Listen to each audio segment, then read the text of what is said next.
Seijas, médico cirujano egresada de la Universidad Centro Occidental Lisandro Alvarado Barquisimeto, Estado Lara, Venezuela, desde hace 30 años, con mi colegiatura médica 20054 y SAS 45046. Médico anatomopatólogo egresada del Hospital Vargas de Caracas, Venezuela, desde hace 24 años. Médico endocrinólogo egresada del Hospital Vargas de Caracas, Venezuela, desde hace 21 años. Actualmente ejerzo mi especialidad de endocrinología en Perú, específicamente Lima, con mi colegiatura médica del Perú 86538 y mi registro nacional de especialista 41375. Estoy iniciando con este canal, Endocrinología, Salud y Vida, con todo cariño para ustedes, con la finalidad de aportar mis conocimientos en el área de la endocrinología, que no es más que la especialidad médica que estudia los trastornos hormonales y metabólicos de nuestro cuerpo. Por ello, te invito a que te suscribas a mi canal, dejes tus comentarios o dudas y lo puedas compartir. No olvides activar la campanita para que te notifique cada vez que suba un video. Si deseas hacerme una consulta específica personal, puedes hacerlo a través de los comentarios o por mi correo endocrinología, salud y vida 13@gmail.com. A continuación, les hablaré sobre una de las enfermedades endocrinológicas y metabólicas más frecuentes, como es la obesidad, la cual representa en el mundo occidental una pandemia. Hola, bienvenidos a mi canal. Vamos a hablar de un tema muy importante, que es la obesidad. La obesidad es una de las enfermedades endocrinológicas y metabólicas más frecuentes a nivel mundial. Y el título de este video es: ¿de la obesidad a la diabetes mellitus podemos evitarla fácilmente? ¿Qué opinan ustedes? ¿La podemos evitar fácilmente? Entonces, deben continuar viendo el video para ver si podemos evitarla fácilmente. Pero antes de abordar el tema de la obesidad, primero vamos a definir el término de lo que es la endocrinología. ¿Por qué? Porque hay muchos pacientes que me llegan y me dicen: doctora, ¿qué es la endocrinología? ¿Qué casos usted recibe aquí en su consulta? Pues la endocrinología no es más que la especialidad médica que estudia y trata la función y las alteraciones de glándulas endocrinas, que son los órganos que producen las hormonas. El sistema endocrino humano consta de varias glándulas que liberan hormonas para controlar diferentes funciones. Pero ahora, la otra pregunta: ¿qué son las hormonas? Vienen y me dicen los pacientes: doctora, ¿qué son las hormonas? Pues son sustancias químicas que viajan por la sangre, así como estamos viendo en este gráfico, hacia los tejidos y órganos. Afectan muchos procesos como el crecimiento, el desarrollo, metabolismo, función sexual, reproducción y del estado de ánimo. Aquí estamos viendo las principales glándulas endocrinas. Esta es la glándula maestra. Y ya veremos por qué es la glándula maestra. Es la hipófisis o pituitaria. La hipófisis se encuentra en la silla turca, en la base del encéfalo. La tiroides, ubicada en la base del cuello, tiene la forma de una mariposa, ¿cierto? Tiene un lóbulo derecho, un lóbulo izquierdo, producen las hormonas tiroideas. Una disminución de las hormonas tiroideas es lo que se llama hipotiroidismo. Y un exceso de las hormonas tiroideas produce lo que se llama el hipertiroidismo. Otras glándulas endocrinas son estas, llamadas glándulas suprarrenales. Son dos glándulas suprarrenales ubicadas en el poro superior de ambos riñones. Las gónadas, ovarios y testículos, las cuales van a tener una función sexual y de reproducción. El páncreas se encuentra detrás del estómago. El páncreas, importante órgano de la glándula o órgano endocrino que se encarga de la producción de la insulina a través de unas células llamadas células beta pancreáticas. Una disminución de la insulina o una alteración en sus receptores va a ocasionar una patología bastante frecuente como es la diabetes mellitus. El tejido adiposo. ¿Qué pasa con el tejido adiposo? Aquí estamos observando estas pequeñas estructuras que son como unas férulas. Estas son llamadas adipocitos. Los adipocitos producen sustancias inflamatorias y otras sustancias que regulan procesos neuroendocrinos como son el hambre y la saciedad. Estímulos que van a llegar al hipotálamo. Después hablaremos de esta zona. Entonces, vamos a hablar de la glándula maestra, la hipófisis. La hipófisis es esta pequeña estructura que se encuentra ubicada en la silla turca, en la base del cráneo, en la base del encéfalo. La adenopófisis y la neuropófisis son dos porciones que tiene la hipófisis. Se compara el tamaño de la hipófisis a un tamaño de un guisante. Por lo general es menos de 1 centímetro. Es muy pequeña, pero es la glándula maestra. Aquí estamos observando la glándula maestra. Esta es la base del cráneo. Este es el eje hipofisario. Aquí arriba se encuentra el hipotálamo y aquí tenemos las dos porciones de la glándula hipofisaria. La adenopófisis y la neuropófisis. Ahora bien, ven este esquema, no se vayan a asustar. Todas estas son las hormonas. A veces llega el paciente y me pregunta, doctora, quiero un perfil hormonal. ¡Wow! Bien difícil, ¿no? Hay que individualizar el caso, dependiendo del interrogatorio, dependiendo del examen físico. Vamos a ver qué hormona vamos a solicitar. No se apresuren. Primero vamos a la consulta. Ahora bien, ¿cuáles son esas hormonas que se producen en la hipófisis? Aquí tenemos entonces un área llamada adenopófisis. En la adenopófisis se producen 6 hormonas. La CTH, hormona reguladora de la corteza suprarrenal, es esencial para mantener el equilibrio metabólico. El aumento de la secreción de los glucocorticoides produce el síndrome de Cushing y su deficiencia producirá la enfermedad de Addison. La TSH, hormona estimulante de la tiroides, es esencial para la regulación de la tiroides. La deficiencia de la producción de las hormonas tiroideas produce lo que se llama hipotiroidismo. El aumento de la secreción de las hormonas tiroideas produce el hipertiroidismo. La LH y la FSH son las hormonas luteinizantes y folículos estimulantes. Son hormonas reguladoras de las gónadas, responsables del correcto funcionamiento de los ovarios de los testículos. Por ejemplo, podemos encontrar una deficiencia de estas hormonas en la sangre. Y al ocurrir esto, podemos encontrar una persona con alteraciones en los trastornos menstruales o disfunción eréctil, lo que conllevarán en ambos casos la infertilidad. Es importante señalar que la menarquia ocurre, que es cuando la adolescente presenta su primer sangrado menstrual, ocurre entre los 10 a 12 años.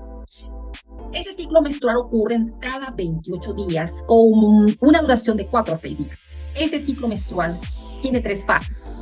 Una fase folicular, una fase ovulatoria, cuando se desprende el óvulo para ser ya fertilizado por el espermatozoide, y la fase lútea. Ese ciclo menstrual, para que se dé exactamente cada 28 días, se requiere una integridad hipotálamo, hipofisaria y gonadal. Ya la menopausia, cuando ya es el cese de las menstruaciones, ocurre entre aproximadamente a los 50 años de edad. Ahora bien, tenemos la otra hormona, que es la prolactina. La prolactina es necesaria ¿para qué? Para la lactancia e influye también en la función sexual.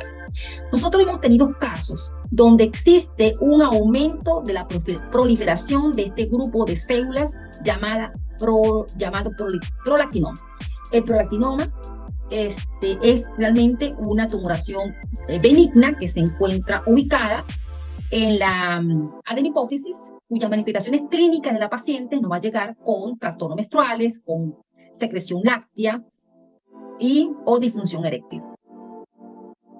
Por aquí tenemos entonces otra hormona que se libera, que es la hormona del crecimiento o GH.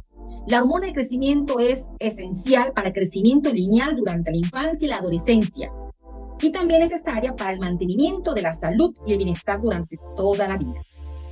Todas estas 6 hormonas ACTH, TSH, FSH, LH, prolactina y hormonas de crecimiento son secretadas y liberadas en la adenohipófisis. Pero ¿qué pasa con la neurohipófisis?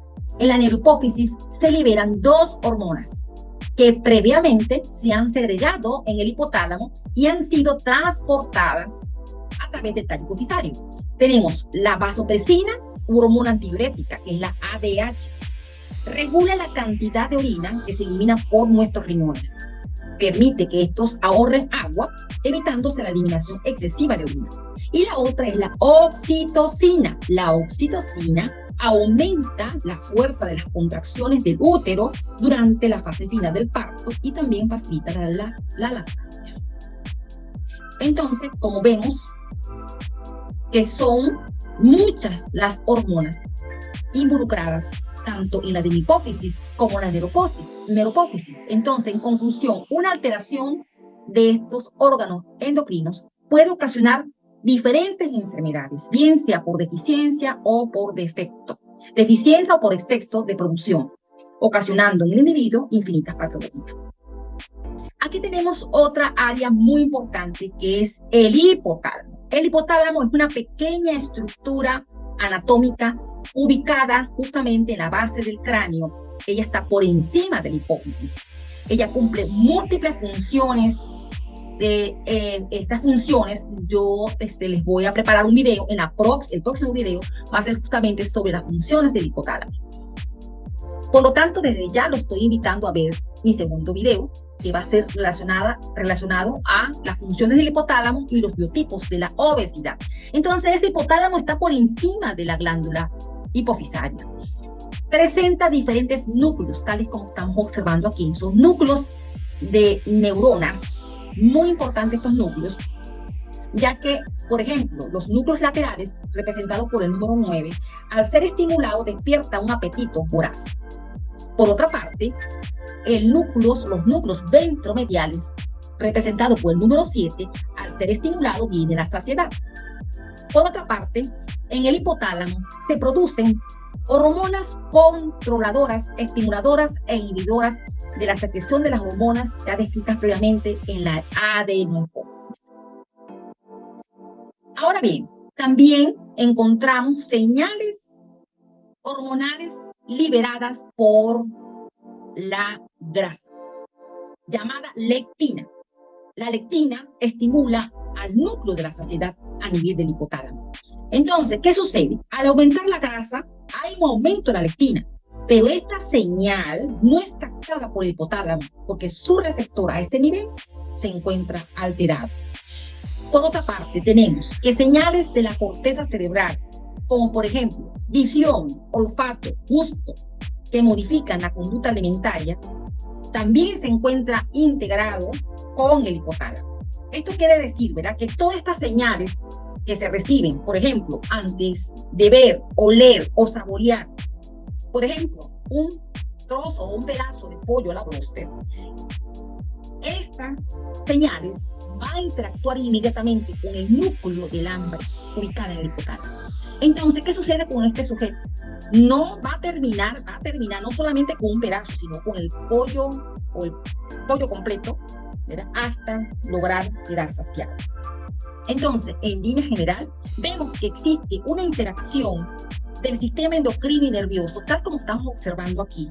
Por lo tanto, ambos sistemas constituyen los principales mecanismos reguladores para casi todas las actividades fisiológicas. Ahora bien, vamos a hablar acerca de lo que es la obesidad. La obesidad, ya mencionamos previamente que dijimos que es una enfermedad inflamatoria crónica, es una enfermedad es la enfermedad endocrinológica y metabólica más frecuente a nivel mundial. Actualmente, ¿es considerada una pandemia? Pues sí, es una pandemia. Según la Organización Mundial de la Salud, definen que la obesidad es una pandemia no infecciosa.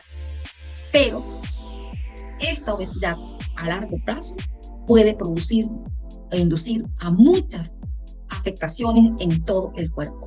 Según la Organización Mundial de la Salud, define la obesidad y el sobrepeso como una acumulación anormal o excesiva de grasa que puede ser perjudicial para la salud. Se dice que un índice de masa corporal por encima de 25 se considera sobrepeso y superior a los 30 ya es obesidad. En el 2016, como estamos observando en esta diapositiva, más de 1.900 millones de personas eran obesas. De esas personas, más de 650 millones eran obesos. En el 2016, más de 1.900 millones de personas mayores de 18 años tenían sobrepeso y de ellos, más de 650 millones eran obesos. Los 10 países con mayor obesidad en el 2022 se encuentra Estados Unidos como el país con mayor obesidad en el año 2022. Pero ¿qué sucede actualmente en Perú? Durante una conferencia realizada por la Organización de las Naciones Unidas para la Alimentación y la Agricultura, anunció que Perú había alcanzado el tercer puesto dentro de la región a tener obesidad. El primer puesto es ocupado por México y el segundo puesto por Chile. Asimismo, recalcó que el 53.8% de los peruanos de 15 años a más tienen exceso de peso y de sobrepeso. Y de ese total, 18.3% son obesos. Lima Metropolitano concentra casi el 40% de la población con exceso de peso. Ahora, nos preguntamos, ¿cuáles son las causas de la obesidad? Son dos causas principalmente: la ingesta excesiva de calorías, el consumo de chatarras, como está esta chica aquí, disfrutando, ¿no?, esta alimentación rica en carbohidratos, chatarra, alimentos ultra procesados, azúcares, y la inactividad física o el sedentarismo. Estas son las causas principales de obesidad. Muchos pacientes me llegan y me dicen: doctora, un obeso por lo general dice, yo no como nada. Así me dicen. Yo no sé por qué estoy gorda. ¿Será que soy hipotiroidea? Casi siempre dicen lo mismo. Siempre piensan que el hipotiroidismo les va a condicionar la obesidad. Algunos dicen la verdad, dicen comen en exceso. Pero otros dicen que no comen nada. Entonces allí es donde vengo yo y digo, entonces, ¿por qué estás obesa? Porque la obesidad no va a venir por el aire. Entonces, estas son siempre situaciones que se nos presentan en la consulta. Ahora bien, tenemos que el factor hereditario también es fundamental. Se dice que si los padres son obesos, uno de ellos, existe la probabilidad que un 50% de esos niños salga obeso. Ahora bien, si ambos padres son obesos, existe la posibilidad que 80% de sus hijos salgan obesos. Entonces, ¿por qué esto es importante? Es muy importante. ¿Por qué? Porque si papá es obeso, mamá es obesa, mis abuelitos son obesos, entonces, ¿por qué yo no debo cuidarme? Debo cuidarme. Existe el alto porcentaje que tú seas obeso.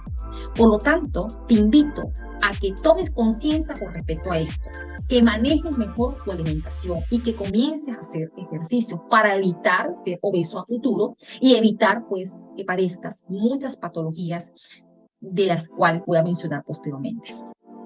Entonces, otro factor de riesgo es el alcoholismo.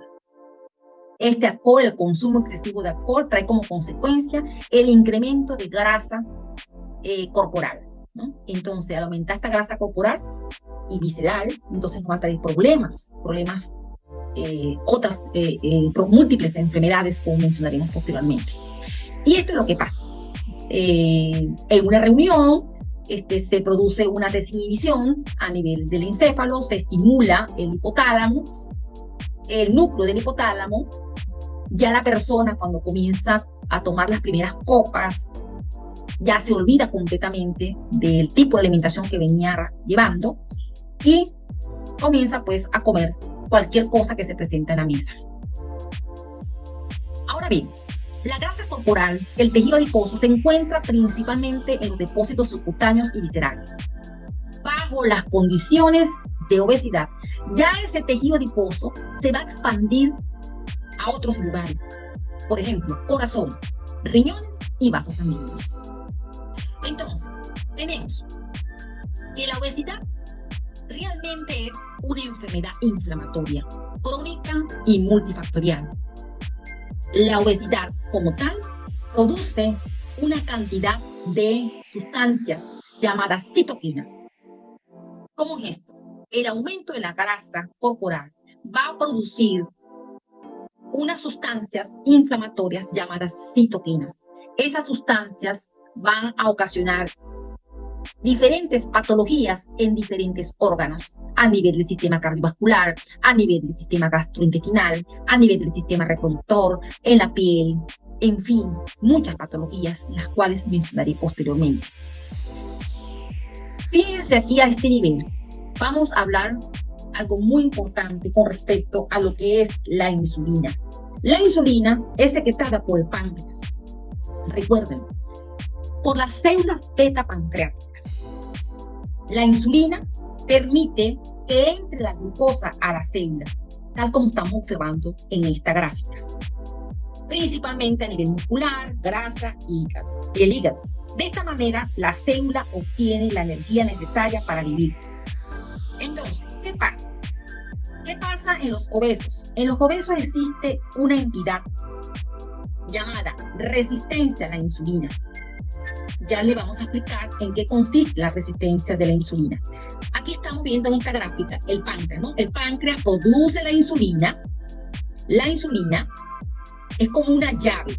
Esa llave abre la célula y entra la glucosa. Eso es lo que hace entonces la insulina. Ahora bien, entonces quedamos que el efecto principal de la insulina en el tejido muscular, tejido graso y el hígado es transportar la glucosa dentro de la célula.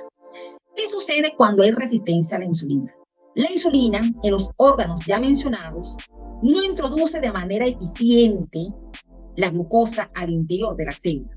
Es decir, que esta llave está alterada, esta llave está dañada, no deja pasar la glucosa, cuando en realidad lo que hay es poco efecto de la insulina en introducir la glucosa. A consecuencia de esto, el páncreas comienza a secretar grandes cantidades de insulina. Pasados los años, lleva un agotamiento de las células beta pancreáticas en producir la insulina. Entonces, en su agotamiento, producirá primero la prediabetes y luego la diabetes. Entonces, un paciente con resistencia a la insulina va a presentar esto.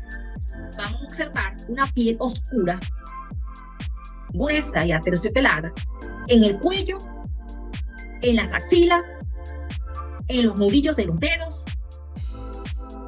También vamos a observar estas pequeñas verrugas en el cuello. Aquí estamos viendo verrugas en las axilas y este color negro en el codo. El color negro que le manifesté previamente se llama acantosindritis. Y estas verruguitas son llamados acrocordones. Ahora bien, ¿por qué es importante esto? Si yo tengo mi mamá, mi papá, un amigo, un familiar que tiene esto, entonces existe pues la gran posibilidad que tenga la resistencia a la insulina. Y es justamente en este momento que el paciente debe asistir a la consulta para buscar apoyo, porque podemos sacar al paciente con resistencia de la insulina a través de medicamentos y educándolo a que tenga una mejor calidad de vida o una alimentación más balanceada, haciendo ejercicios, podemos controlar esa resistencia a la insulina. Porque ya pasando el tiempo, como dijimos previamente, esa insulina comienza a agotarse. Y al comenzar a agotarse, ¿qué sucede? El paciente va a ser prediabético y luego pasa a ser diabético. Una vez que el paciente se hace diabético, va a ser diabético por el resto de su vida. Por eso que es muy importante que ustedes tomen conciencia y vean este hallazgo en su cuerpo. Entonces, el cuerpo dice, ya Visita un médico, busca apoyo antes que te hagas diabético. Ahora bien, ¿cuáles son las patologías asociadas a la obesidad? Pues son muchas patologías. Aquí, por ejemplo, estamos observando un árbol. Pero en primer lugar, imagínense un árbol. Un árbol frondoso, un árbol hermoso. Ese árbol frondoso y hermoso necesita de nutrientes adecuados en su tierra. Por ejemplo, necesita agua, necesita abono. Que no haya productos tóxicos en la tierra, y de esta manera ese árbol va a ser frondoso y productivo. Entonces imagínense este árbol. Este árbol tiene un medio inadecuado. En este caso, la tierra está cargada de sustancias tóxicas. Por lo tanto, estos tóxicos van a afectar a todo el árbol, tanto en su raíz, como en el tallo, como en los ramos, flores y frutos. Por lo tanto, este árbol va a ser un árbol no frondoso, un árbol poco productivo, un árbol, así como también enfermo. Asimismo ocurre con una persona obesa, que también cargada de una serie de productos tóxicos, llamadas citoquinas, que son liberadas principalmente por el tejido adiposo, van a ocasionar una serie de patologías en todo el cuerpo. Ya veremos esa patología. Entonces ese individuo lo vamos a encontrar así como está este señor. Enfermo, con apatía, somnoliento, con bajo rendimiento, poca productividad y una mala calidad de vida. Así como esta chica que está triste, deprimida, somnolienta, aburrida, no quiere hacer los ejercicios, se encuentra pues con un bajo rendimiento y por supuesto mala calidad de vida. Entonces, si la tierra en el árbol le damos nutrientes adecuados, le aportamos el agua, tendremos entonces un árbol así como este, hermoso, frondoso, productivo. Asimismo ocurre en la persona obesa. Si disminuye la grasa corporal excesiva con una alimentación adecuada, con disminución de los carbohidratos como comidas rápidas, chatarras, las ultraprocesadas, así como incrementar la actividad física con ejercicios predominantemente aeróbicos, lograremos pasar de un sujeto obeso, enfermo metabólicamente, a una persona saludable. Ahora bien, aquí tenemos, la grasa abdominal. Esta grasa abdominal va a producir infinitas patologías, como mencionaremos a continuación. Es importante señalar qué es lo que pasa con las arterias. En las arterias pasa la sangre. La sangre presenta los glóbulos rojos, o llevan los glóbulos rojos. Los glóbulos rojos, en los glóbulos rojos se encuentra la hemoglobina. La hemoglobina es uno de los componentes del glóbulo rojo que va a llevar principalmente el oxígeno, ¿no? Además, por este flujo sanguíneo, se van a llevar otros nutrientes como es la glucosa, proteínas y grasas importantes en el mantenimiento y funcionamiento de los tejidos. Imagínense ustedes a una arteria. La vamos a comparar con un tubo, pero ese tubo comienza a oxidarse. Ese óxido pegado a las paredes del tubo va a llegar un momento que va a obstruir el paso del agua a través del tubo. Así mismo ocurre con las arterias. La arteria, a medida que va aumentando las placas de ateromas en la pared, comienza a producir oclusión y obstrucción de los vasos, tanto de grandes calibres como de pequeños calibres. Esta obstrucción no deja pasar la sangre, ¿cierto? Entonces, si no deja pasar la sangre, ¿qué pasa? Va a ocurrir en ciertas áreas la falta del oxígeno, la falta de la sangre, la falta de la irritación, produciendo infartos muy frecuentes en los pacientes obesos, infartos de miocardio, infarto cerebral, infarto renal, en fin, infartos en diferentes partes del cuerpo. Entonces aquí estamos viendo una arteria que está pasando los glóbulos rojos y todos sus nutrientes, pero hay la formación de placas de ateroma que están obstruyendo el paso del flujo sanguíneo. A nivel del sistema cardiovascular es muy frecuente encontrar en los pacientes obesos la hipertensión arterial, el infarto de miocardio y arritmias cardíacas. ¿Qué sucede? Además de ser médico endocrinólogo, yo también soy médico patólogo, clínico y forense. Tuve un caso hace cierto tiempo, un paciente obeso. Él estaba bailando en una fiesta, por supuesto, y él estaba muy tranquilo, bailando, tomando su cervecita y comiendo. Se puso a bailar. Al ponerse a bailar, ¿qué sucedió? Él cayó, él presentó de forma brusca un dolor en el pecho, como este ciudadano, como este joven que está aquí en este momento. Dolor del pecho severo, cae al piso y fallece. Es una muerte súbita. Al hacer la autopsia, pude corroborar que tenía sus arterias coronarias, que son las arterias que llevan la sangre, el oxígeno al corazón, estaban obstruidas. Entonces se instaló de forma brusca un infarto agudo del miocardio. También encontramos bastante frecuencia en los obesos la aparición de las varices. Por lo general, las varices ocurren por un deterioro de las válvulas o las paredes de los vasos se debilitan.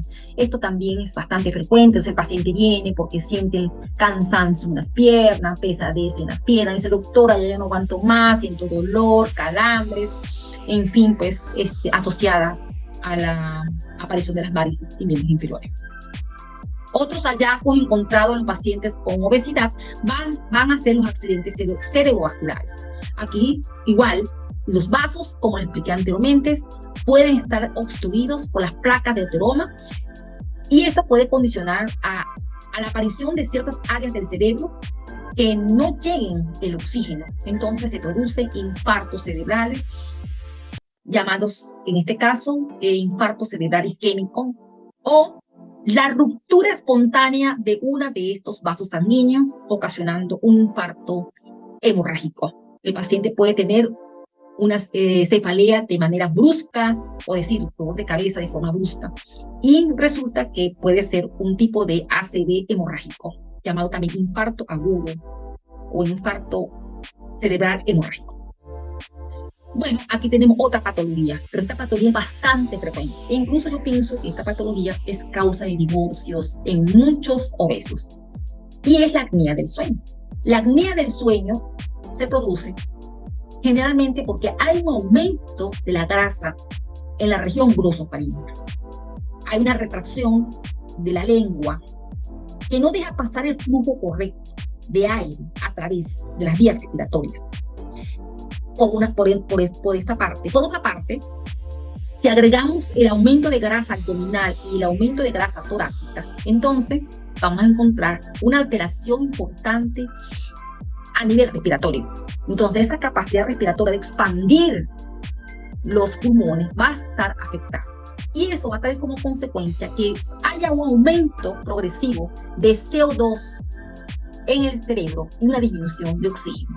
Entonces el paciente se levanta cada vez con ronquidos, buscando oxígeno.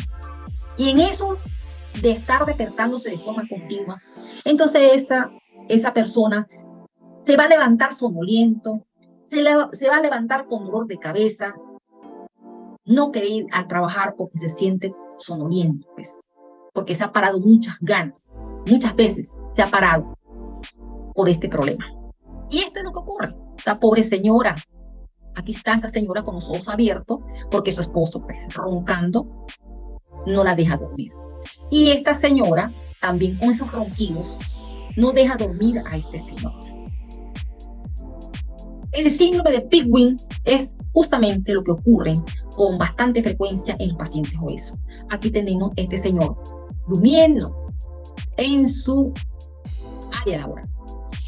Este síndrome se caracteriza por somnolencia diurna, dolor de cabeza, mareos. Entonces, eso es lo que vemos nosotros frecuentemente en diferentes áreas. Por ejemplo, muchos de mis pacientes están afuera, pero muchos de ellos son obesos.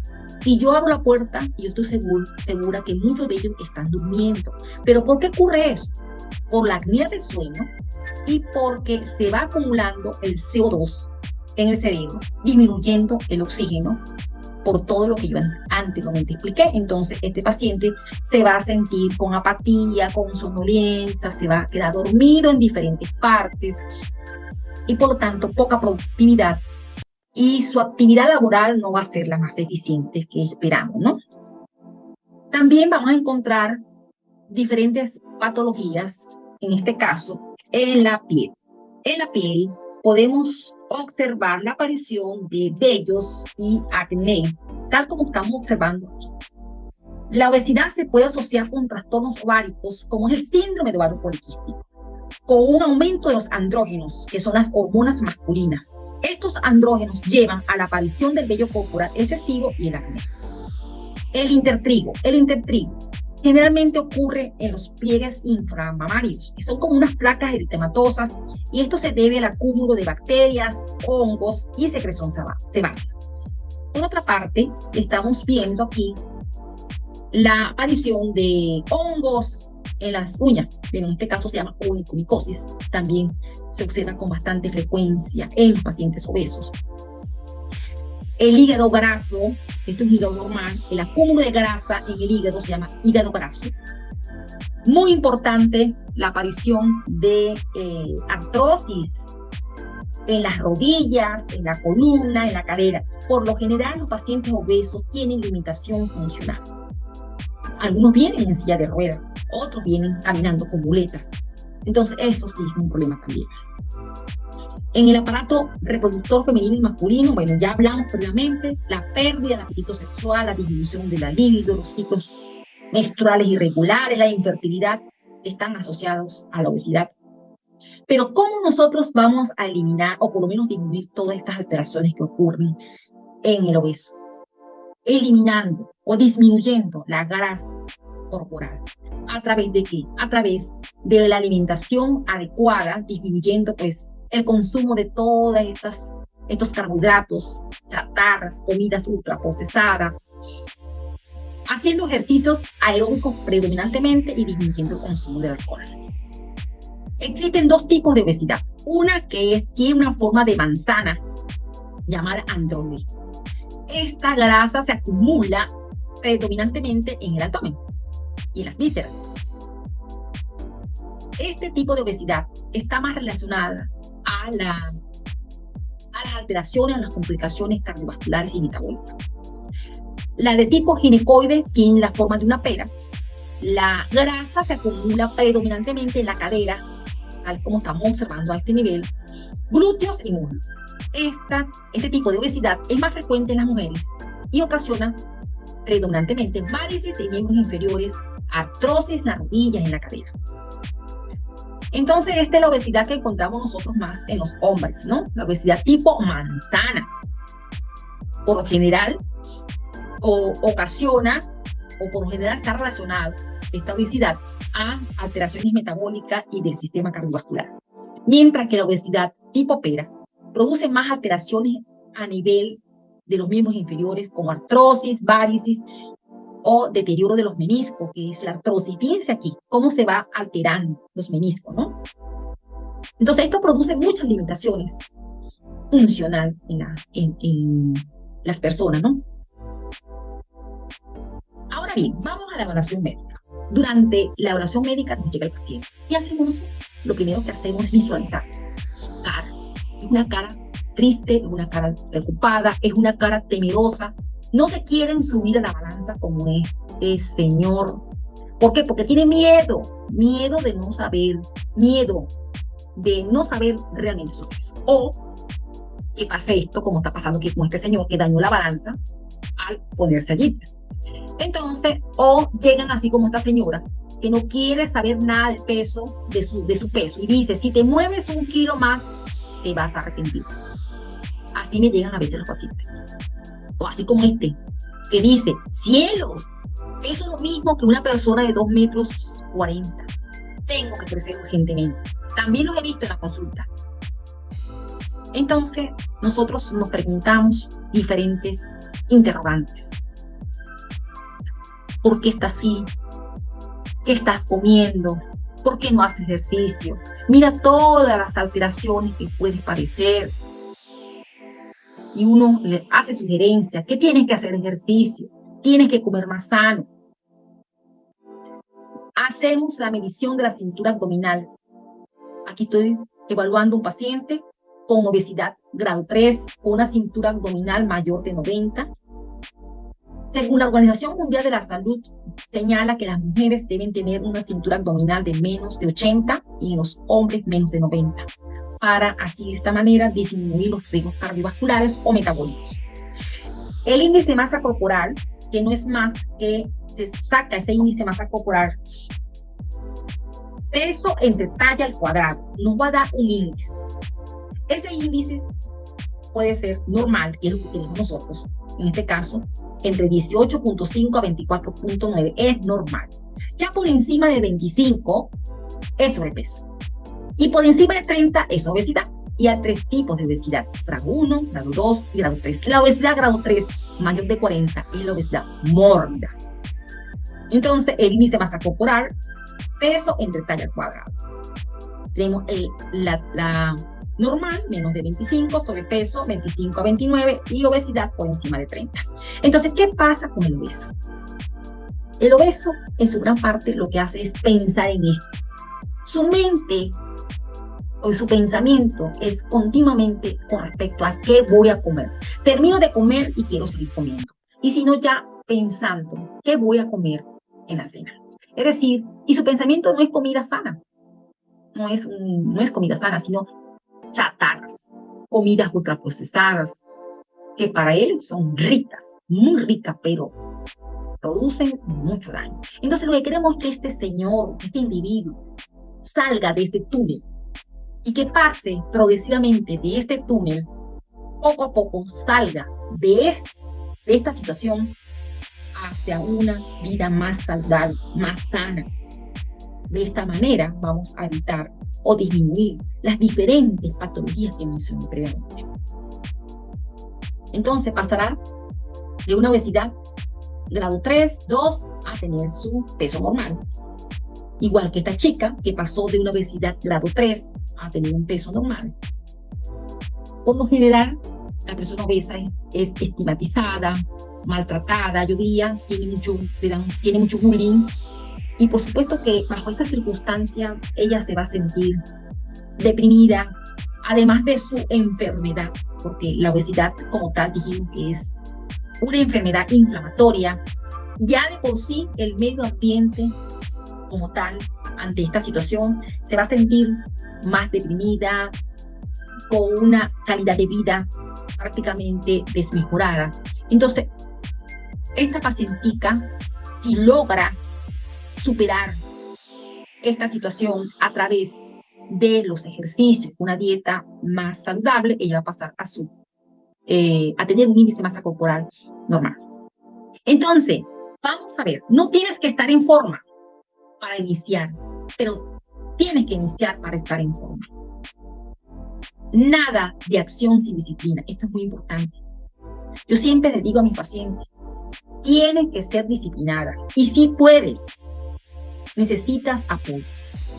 Es importante recordarles también que el paciente obeso, como tal, es un paciente que requiere ser visto por diferentes especialidades, no solamente endocrinología, sino como tiene todas esas patologías, el paciente debe asistir a diferentes especialidades, y una de ellas es el psiquiatra y el psicólogo. Fundamental para dar inicio al tratamiento.